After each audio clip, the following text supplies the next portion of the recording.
Salut à tous, on se retrouve pour l'épisode 1269 du Zap Image. On commence tout d'abord avec la Coupe d'Allemagne car hier le Bayern se déplaçait du côté de FC Düren, donc une petite équipe allemande, et 3-0 pour le Bayern Munich.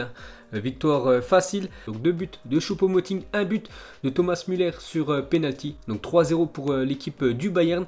Et sur les 2 buts de Choupo-Moting, donc inscrits à la 24e et à la 75e minute, donc les 2 passes D ont été faites par l'ancien Marseillais Bounassar. Ensuite on revient en France, on va parler de Téléfoot, la nouvelle chaîne du foot avec le diffuseur Mediapro. Donc il y a un gros souci entre Mediapro et la LFP. Donc déjà une déclaration du président de Marseille, Jacques-Henri Hérault, il a dit: le foot français traverse la plus grave crise de toute son histoire, parce qu'en fait la LFP attend les 172 millions d'euros qu'aurait dû verser le 4 octobre dernier Mediapro. Le problème c'est que Mediapro n'a versé aucune thune, donc c'est un gros souci surtout pour tous les clubs français, parce que les clubs français touchent beaucoup d'argent grâce aux droits télé, et le problème c'est que Mediapro n'a pas versé cet argent, donc bien sûr c'est compliqué pour tout le monde. Donc la LFP a mis en demeure Mediapro d'honorer son paiement de 172 millions d'euros prévu en octobre, c'était le 4 octobre dernier. Donc le directeur général de la LFP l'a dit: il reste 2 possibilités, soit une issue favorable et trouvée avec Mediapro, donc en gros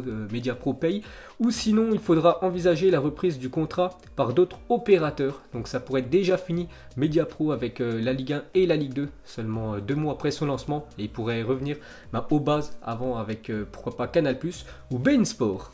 Ensuite regardez la liste des 20 finalistes pour le Golden Boy 2020, donc c'est le Ballon d'Or Junior, le Ballon d'Or de moins de 21 ans. Donc parmi les 20 candidats qui peuvent prétendre remporter ce Ballon d'Or Junior, on peut voir un Français, Eduardo Camavinga, et c'est le seul Français. Sinon on peut voir des joueurs qui ont été très bons la saison dernière, je pense bien sûr au grand favori, pour moi c'est lui qui va le remporter certainement, c'est Erling Haaland. On peut voir aussi Alphonso Davies qui peut aussi prétendre remporter ce Ballon d'Or Junior 2020. On peut voir quelques joueurs du Real Madrid comme Rodrigo ou même Vinicius Junior, il y a aussi Tonali ou même Sancho.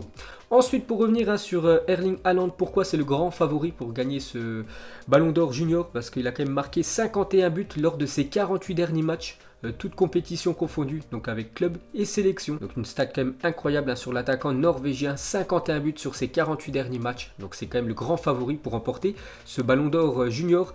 Et on peut voir les 5 derniers vainqueurs. Donc n'oubliez pas que ce Golden Boy a été créé par Tuttosport, donc c'est un journal italien. Le prix du Golden Boy récompense le meilleur joueur de moins de 21 ans de la saison en Europe. Donc les 5 derniers vainqueurs, donc l'année dernière c'était Félix, il y a 2 ans De Ligt, en 2017 Mbappé, en 2016 Renato Sanchez après l'Euro du Portugal, et en 2015 un autre Français, Anthony Martial. Ensuite cette fois-ci regardez le vainqueur en 2005 de ce Ballon d'Or Junior, et c'est un joueur qu'on connaît très bien, c'est Lionel Messi, après qu'il a remporté quand même 6 fois le vrai Ballon d'Or.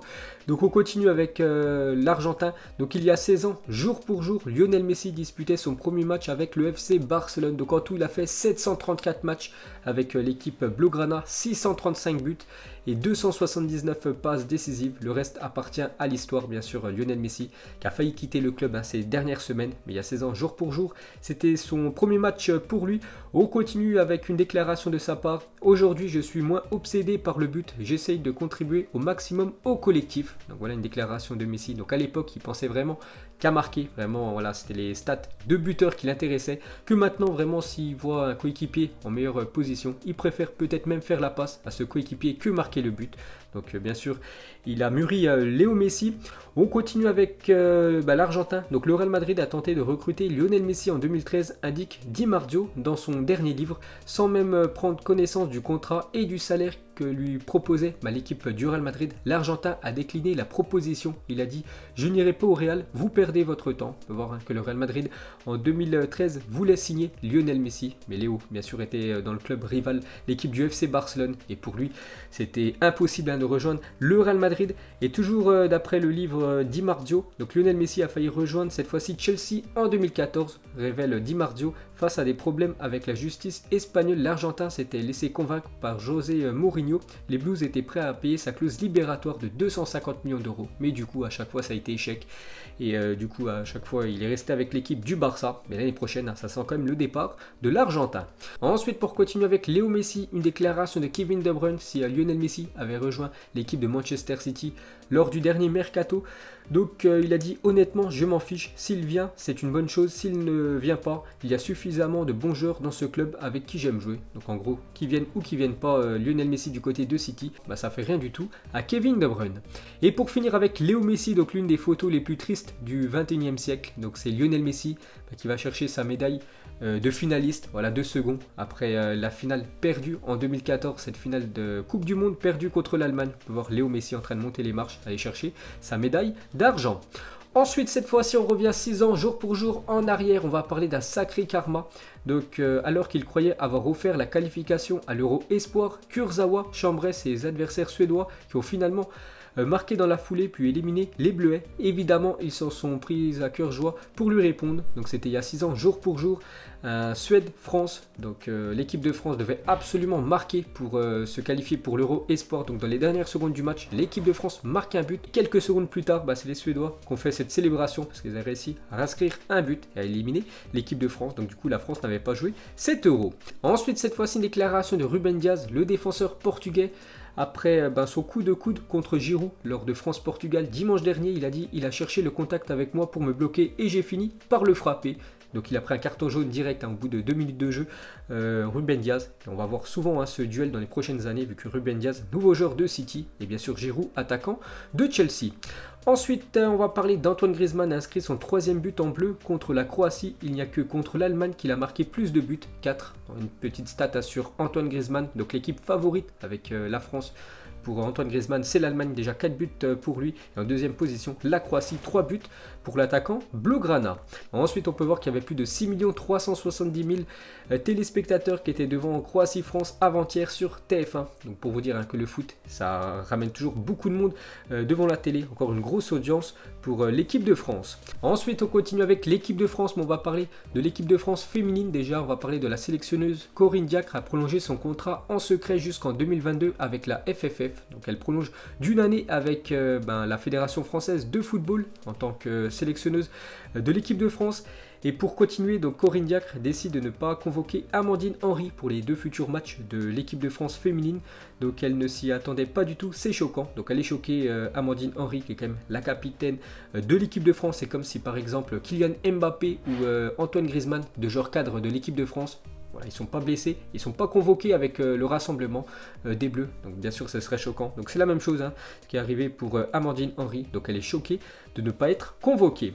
Ensuite, on va parler du championnat français car ce soir, 2 matchs de Ligue 1. Donc à 19 h, le DFCO reçoit l'équipe de Rennes et à 21 h, l'équipe de Nîmes reçoit l'équipe du Paris Saint-Germain. Donc le PSG joue ce soir parce que le Paris Saint-Germain joue mardi en LDC contre l'équipe de Manchester United. On peut voir le reste de cette 7e journée de L1. Donc demain à 21 h, Marseille contre l'équipe de Bordeaux. Il y a aussi un beau Saint-Etienne contre Nice et le derby, ça sera après-demain Lille contre l'équipe de Lens, donc le derby du Nord. Donc on revient sur le match ce soir entre l'équipe de Nîmes et l'équipe du Paris Saint-Germain. Et Thomas Tuchel a dressé la liste des absents du PSG pour le match contre Nîmes. Et il y a beaucoup de blessés côté PSG, comme d'habitude. Donc déjà, ceux qui sont forfaits ce soir, Bernat, Draxler, Icardi, Kehrer, Marquinhos et Verratti. Donc tous ces joueurs ne seront pas là. Et les suspendus, Di Maria et Kurzawa. Donc voilà, il va falloir faire avec pas mal d'absents ce soir contre l'équipe de Nîmes. Et on revient sur Icardi. Et c'est officiel, Icardi absent contre Manchester United. Donc déjà forfait ce soir et sera pas là aussi pour le match contre Manchester United, Mauro Icardi. Donc du coup, Moskin pourra en profiter, la nouvelle recrue de l'équipe du Paris Saint-Germain. Donc déjà, il pourrait peut-être jouer ce soir, Moskin. Donc une déclaration de Tourelle en conférence de presse, il a dit oui, c'est possible, il arrive et on va essayer de faire un entraînement avec lui. Donc il a fait l'entraînement hier avec le Paris Saint-Germain. Peut-être qu'il va jouer, peut-être ce soir et peut-être même il sera titulaire mardi soir contre l'équipe de Manchester United, le joueur prêté par Everton. Ensuite, pour continuer avec l'attaquant italien, donc Leonardo aurait envisagé de recruter Moussa Dembélé avant de se faire prêter Moskin. Donc du coup, voilà, c'est Moskin qui arrivait du côté du Paris Saint-Germain, mais le PSG avait des vues sur l'attaquant lyonnais Moussa Dembélé. Ensuite, on revient sur Icardi, donc forfait déjà pour les 2 futurs matchs du Paris Saint-Germain, donc ce soir et mardi. Donc via Instagram, Icardi se remémore le derby de Milan il y a 3 ans, jour pour jour. L'Argentin avait inscrit un triplé permettant à l'Inter de l'emporter 3-2 face au rival, face au voisin de l'AC Milan. Donc demain, n'oubliez pas que c'est le derby de Milan. L'Inter reçoit l'équipe de l'AC Milan, ça sera à 18 h. Donc il y a 3 ans, jour pour jour, pareil, c'était l'Inter contre l'AC Milan et Icardi. Il avait fait cette célébration avec le maillot bien sûr. Donc c'était le 15-10-2017, donc c'était hier exactement, jour pour jour. Donc il avait inscrit quand même un triplé dans cette rencontre. Ensuite, on continue avec une mauvaise nouvelle pour le championnat français. Donc le FC Metz annonce une terrible nouvelle. Ibrahima Niane sera absent pour plusieurs mois après s'être fait une rupture du ligament croisé. Donc une grave blessure, on en a parlé ces derniers jours. Donc c'est minimum 6 mois de repos pour Ibrahima Niane. Actuellement, c'est lui le meilleur buteur du championnat français. Donc son bilan cette saison, c'est 6 matchs, 6 buts. Metz a marqué 6 buts cette saison en Ligue 1. Mais ils ont tous été marqués par l'attaquant Niane. Donc gros coup dur pour l'équipe de Metz et bon rétablissement à lui.